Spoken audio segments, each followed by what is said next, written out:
Here we have a Saeco Odea Giro Plus.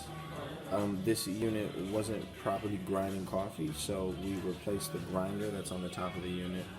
And while we were at it, we also replaced the brew group and gave it a tune-up and changed some gaskets. And now it's working perfectly.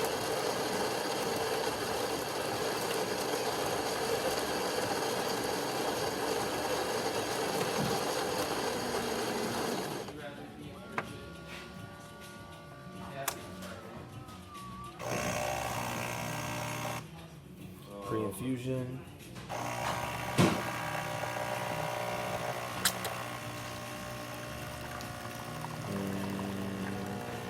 And a shot. With good crema and a good stream. There you go. So thank you for watching this video. If you like it, please give us a thumbs up and subscribe to our YouTube channel for more content like this every day. Thank you.